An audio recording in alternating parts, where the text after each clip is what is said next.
जोड़ जोड़ करके निवेदन करके सबको मैंने दोबारा से कमेटी 20 साल बाद कमेटी रिन्यू की है दोबारा से, नहीं तो वो पुरानी कमेटी में पदाधिकारी भी निष्क्रिय हो चुके हैं, उन्हीं से डर्रा लगाए पड़े हैं। कैसे सरकार बन जाएगी भाई? ऐसे मेहनत करना ही नहीं चाह रहे हैं, कोई बूथ सेक्टर पे जाना ही नहीं चाह रहा है, बस गाड़ियों में बैठ गए, वहीं से जिलाध्यक्ष चल रही है। विधानसभा अध्यक्ष को आदर कर दिया, विधानसभा अध्यक्ष ने महासचिव से कह दी, उसने सेक्टर के अध्यक्ष से कह दी। इस तरीके से पार्टी थोड़ी चलेगी भाई।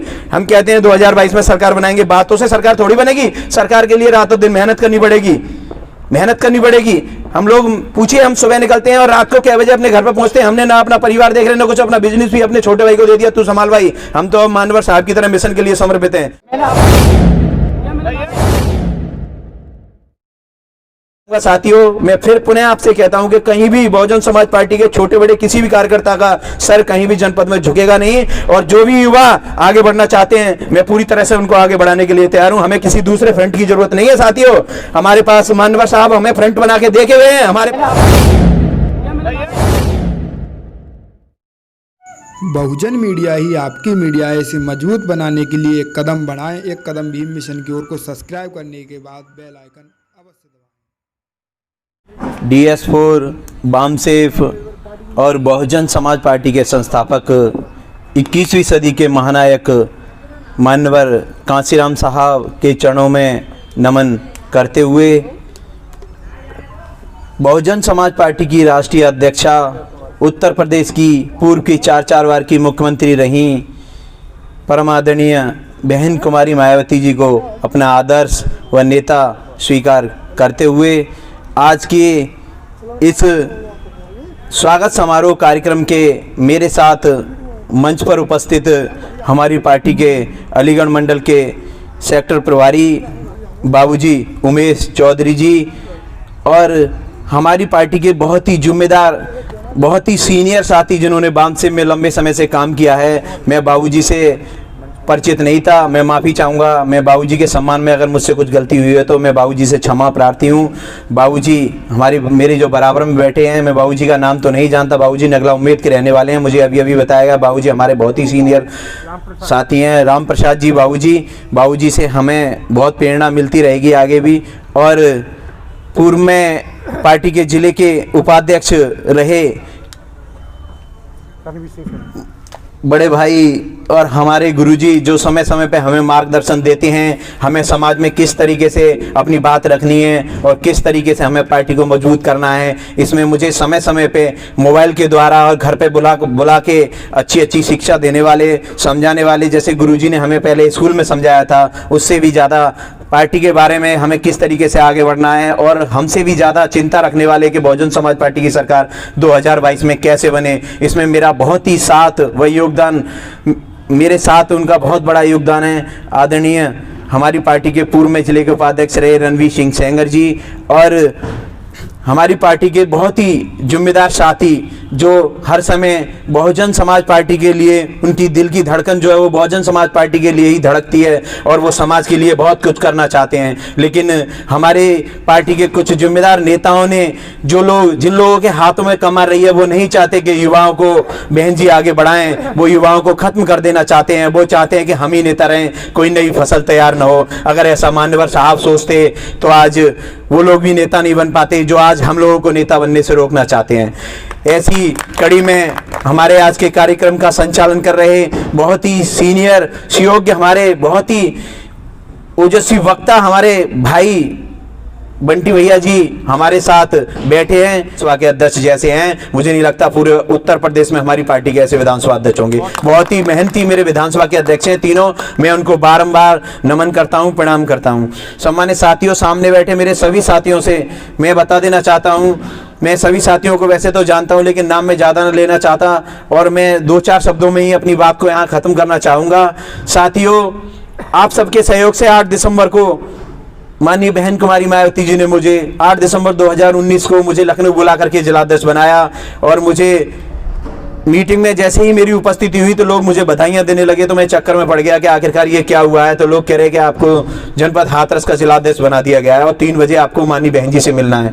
माननीय बहन जी ने जब मुझे अपने वहाँ कमरे में बुलाया, जहाँ रूम में सब लोग मिल रहे थे, तो बहन जी ने कहा तुझे तो 5 तारीख को ही जिलाध्यक्ष बना दिया गया था, लेकिन मैं तुझे देखना चाहती थी कि वो कौन बनी सिंह जाटव है जिसको इन लोगों ने 3 दिन पहले जिलाध्यक्ष बना दिया।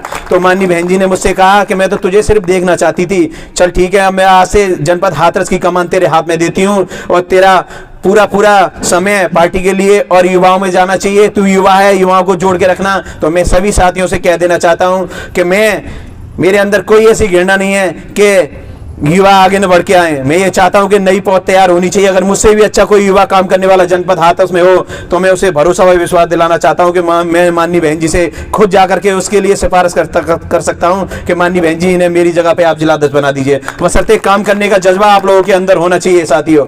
और मैं युवाओं से, खास करके युवा आज यहाँ मुझे दिख रहे हैं, बहुत अच्छे युवा हमारे साथी बैठे हैं, मैं युवाओं से कहना चाहता हूँ कि साथियों, युवाओं के लिए सीख है मेरा सफरनामा। मुझे भी 10 बूथों पे सेक्टर का अध्यक्ष बनाया गया था सन 2006 में, जब हमारी पूर्ण बहुमत की सरकार बनी थी। तो मैं, हमारा ग्राम पंचायत पड़ती है बिजारी में, उसके 10 बूथों का सेक्टर का अध्यक्ष था साथियों। 2006 से लेकर 2016 तक मैं सेक्टर का अध्यक्ष 10 बूथों पे रहा। किसी ने नहीं सोचा कि किसी भी सेक्टर के अध्यक्ष करना चाहते हैं कि उन्हें कोई सवारी करने वाला मिल जाए, तो उन्होंने सोचा इसके पास नई वैगनार है तो इसको विधानसभा का महासचिव बना देते हैं। तो ये मुझे, विधानसभा अध्यक्ष ने सोचा ये मुझे लेके घूमता रहेगा, मुझे तो कोई दिक्कत नहीं है, मुझे तो पार्टी का काम करना है। मैं विधानसभा का महासचिव बन गया। दूसरे ही दिन एक ऐसा चमत्कार हुआ कि वीरेंद्र कुशवाहा की दोबारा से एंट्री पार्टी में हुई, तो हमारे विधानसभा के अध्यक्ष ने वहां ड्रामा खड़ा कर दिया कि कुछ नहीं, इसकी पार्टी में एंट्री नहीं होगी, ये नहीं होगा, वो नहीं होगा। तो एक ऐसा विस्फोट हुआ उस दिन। माननीय सुनील कुमार चित्तौड़ उस समय हमारी पार्टी में ही थे, आज वो हमारी पार्टी को छोड़ के चले गए। वैसे माननीय बहन जी ने उनके सम्मान में कोई कमी नहीं रखी। तो साथियों, उनके जाने के बाद जैसे ही चित्तौड़ साहब ने कहा ये कौन है भाई कि विधानसभा हाथरस का अध्यक्ष है, इसको तत्काल हटा के दूसरा विधानसभा का अध्यक्ष कौन है, तो मुझे वहां पेश किया गया कि साहब ये बहुत ही मेहनती हैं, अभी ये किस पद पे हैं। तो मैं 1 दिन पहले ही विधानसभा का महासचिव बना था साथियों। तो मुझे अचानक ही उन्होंने विधानसभा की कमान मेरे हाथ में दे दी और मुझसे कहा ये विधानसभा के अध्यक्ष का पद बहुत महत्वपूर्ण पद है, जिलाध्यक्ष के बाद में दूसरे नंबर का अगर कोई मेहनत करने वाला पद होता है तो वो विधानसभा के अध्यक्ष का होता है।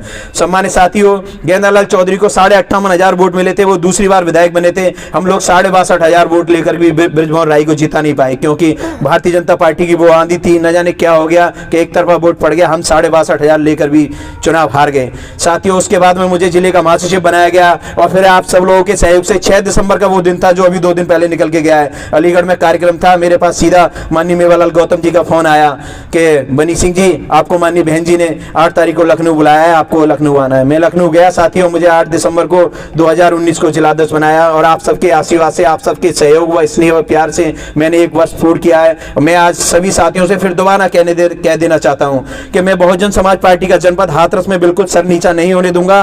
कोई भी तुमसे ये नहीं कह सकता है कि तुम्हारा जिलाध्यक्ष हमसे 10 रुपए की दलाली करके लेके गया है। किसने क्या किया, मैं किसी पे कोई टीका टिप्पणी नहीं करना चाहता, लेकिन मैं अपने 1 साल के इसमें सफर में और आगे भी जब तक मेरे हाथ में कमर रहेगी, मैं कहीं भी बहुजन समाज पार्टी का, बहन कुमारी मायावती जी का और आप सभी का कहीं भी सर नीचा नहीं होने दूंगा। आप कॉलर ऊंची करके पूरे जनपद में जाइए, कोई आपसे कह नहीं सकता कि आपका जिलाध्यक्ष हमसे 10 रुपए लेके गया है।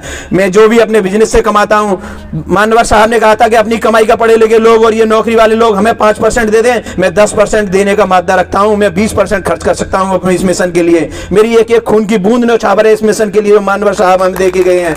सम्मानित साथियों, मैं बनावटी बातें नहीं करता, मैं बनावटी बातें नहीं करता। आप जान सकते हो मैं बहुत बड़े धनाढ़ परिवार से नहीं था। मैंने जो कुछ भी आप कमाया है वो सब अपनी मेहनत के दम पे कमाया है और आज गाड़ी घोड़ा जो कुछ भी है वो सब मानवर साहब, बाबा साहब की देन है। नहीं कहाँ हमें इतना सम्मान मिलता था जो आप लोगों ने हमें किया है। नहीं चूतड़ों पे झाड़ू बंदी रहती थी लोगों के, लेकिन लोग भूल गए अच्छी अच्छी गाड़ियों में, अच्छी अच्छी कोठियों में बैठ के।